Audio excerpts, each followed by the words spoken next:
Okay, so this is going to be my April Come Plan With Me, and this month it is going to be a little bit different from what I normally do. Reason being, to be honest with you, I do not have the time to get all this done and get it edited and get it up at least on the 2nd or the 3rd of April for you. I know this will already be going up later than the 1st of April, but this is going to be the kind of cheapest way, let's say, to make your bullet journal look nice without having to go to too much effort. Now I do have these papers here, I'm not sure where I got them, maybe from Hobbycraft, ones from The Works. I'm sure I picked up these Laura Ashley ones from TK Maxx at some point. It's just craft papers with patterns on them, nothing too fancy. So I'm going to rip up some of these and pop them in so you can see how I'm going to do that. I'm just using plain old Pritt stick, nothing fancy. Now I really like the kind of rough torn edge on my paper, so I'd torn it so that the white side was up, and then I just started to place them around my bullet journal for my front page spread for April. This one here was a bit fiddly. I did have to fold it in half, like fold my bullet journal over, just so that it did get a nice clean fold, and then of course the pages stuck together. I just placed about, played with them for a little while, decided what I wanted the composition to be like. Once I had all my bits of paper in place, I then went on, I was going to write April on one side as I normally do, but I then decided I would maybe put in some photographs on the other side. Now this really reminds me when I was in university the first time and I was studying fashion design. I was doing a kind of art degree and I cut these out of a magazine. Old school, no fancy way of doing it. I didn't go and get Google stock images and then print them from my printer. I just simply cut them out from a magazine. I think it was Your Home magazine, and put them in. Just really liked them, thought they looked spring-like, thought it tied in quite well. I then also took some washi tape just to add a little bit of accent. I quite like this washi tape because I thought it looked a little bit Easter eggy, and it is April after all. We will be celebrating Easter this month. And I just placed this in random places throughout the spread, just to have it all tied together a little bit. I have a wide selection of washi tapes, so I was just trying to utilise them because I don't use them as much now that I use a bullet journal. I just wrote April out in capital letters, nothing too fancy, no kind of phonetic lettering. Just plain and simple. This spread really should be so that you can see you can get your bullet journal looking nice without having too much skill. I then drew lowercase April over the top. I really quite like this effect. I've done it before and I quite like how it looks. You can see here in closer detail me going in around the photos, just adding a little bit more details and definitions, some doodles here and there, but pretty much just straight lines, nothing too fancy. In the end up, I really like how this turned out for my front page. I don't usually do a double spread front page, but because April starts on the 1st of the month this year, I was able to do that because I didn't have half of a week to try and finish off, so that was quite nice. Now for my monthly spread, I'm going to keep it the same with my same size of boxes. I do 5 by 6 boxes. Again, I started placing in some papers. The same paper, I just tore it up again, decided where I was going to place them throughout the spread. Using similar colours, kind of spring colours, Easter type colours, hoping that they would look nice and fresh for the month. Now for my boxes, I'm going to do an ombre effect across the top using my blending pen and a yellow Tombow pen. Well, that's what I'm going to try and do anyway. It turned out not too badly. I was quite pleased with the effect that came from it. And then I just drew in on my boxes. As I said, my boxes are 5 by 6. I added in some photographs again from the same magazine. I just like the colours, the nice yellows and greens for April. I then added in a few foodie bits from some food magazines that I had as well.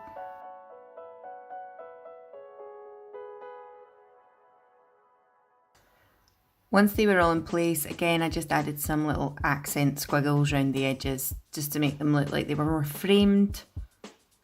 I really like April. We are starting to see a little bit of sunshine here in Scotland now, which makes a nice difference. So I've added in some Easter egg doodles as well.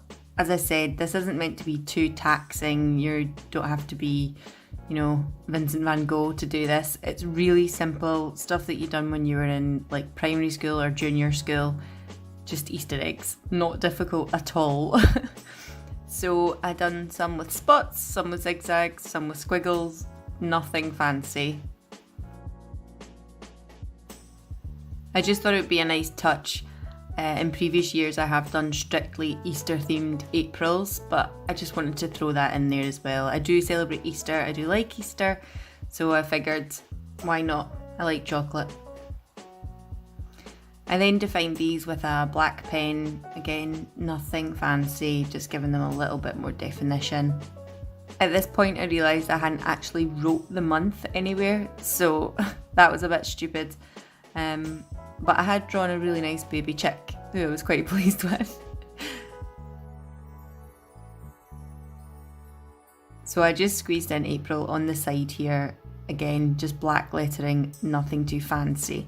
When I done that, I wasn't totally pleased with it. I decided I'd add in some nice kind of spotted gold washi tape as well to keep with that Easter theme. I thought it kind of looked like an Easter egg wrapping paper. But I wasn't wholly pleased with the April on the left hand side.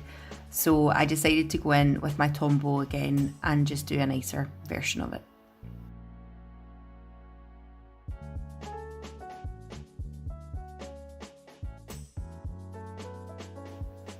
For my habit tracker, I am going in with alternate boxes of torn up paper. Again, just papers that I had from those books. And I then went in to do my boxes. Now my boxes are 7 by 5 and they fit in the whole month. And I love doing them this way. It just means that I actually keep on top of tracking what I need to. For my goals this month, I decided that these papers looked quite nice. They were kind of like little arrows pointing down the way, and I kind of like that effect. So I added arrows in at the top and again used the ombre kind of blending pen just to wash them out a little bit.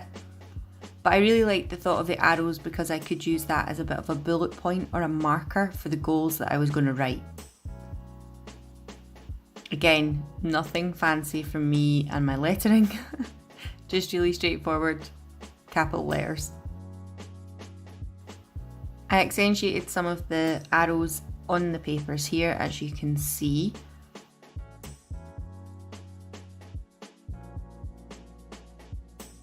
And again, wrote in with lowercase letters over the top for the April.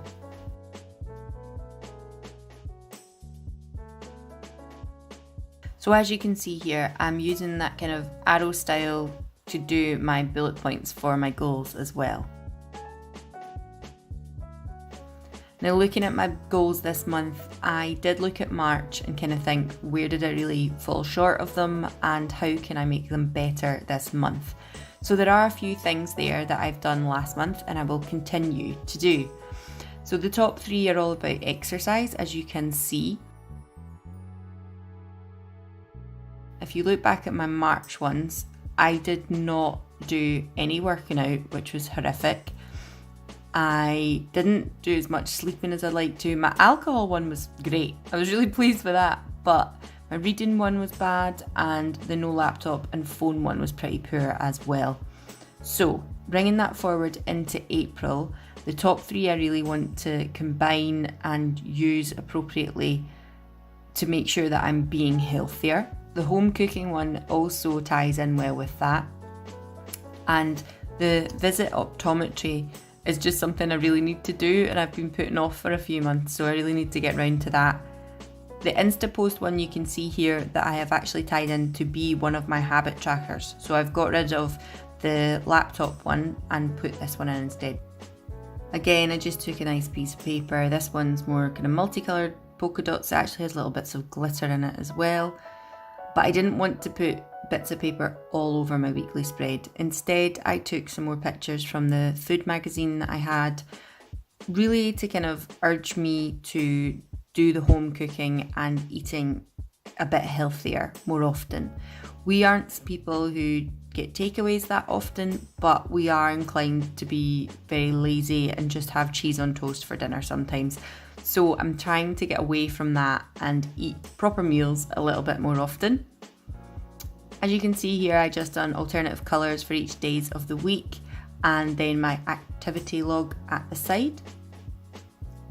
The boxes and the layout are the same as I normally do. There is no change here. I think my big boxes are 11 by 18. And as you can see here, I put the lowercase lettering over the top of the big ones to tie in with the theme. I really like the way that this spread turned out. Actually, it's quite simple, but I love that I've got these two little photos here just to tie in with meeting one of my goals.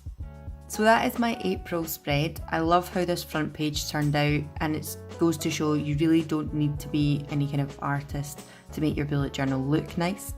I absolutely adore how my spread for the month turned out as well. I actually added in some little accent colours around some of the boxes in the month as well. I don't know if you can see them properly on the camera there actually.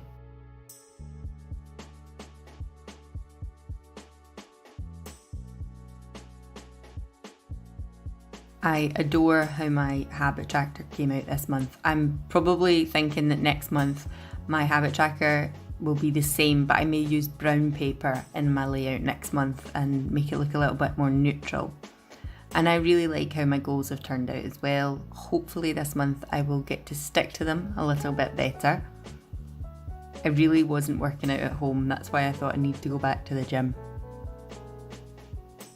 And that is my weekly spread there as well. So I really hope that you like this. I love how it's turned out, and I'm hoping that it will keep me on track to be a little bit more healthy this month. But that is it for my April plan with me. This was a relatively quick video this month. You can follow me over on Instagram, or you can find me over on Twitter as well. I hope you enjoyed this, and please leave a comment below. Please let me know what you're doing with your bullet journal, and I'll see you again next month. Bye!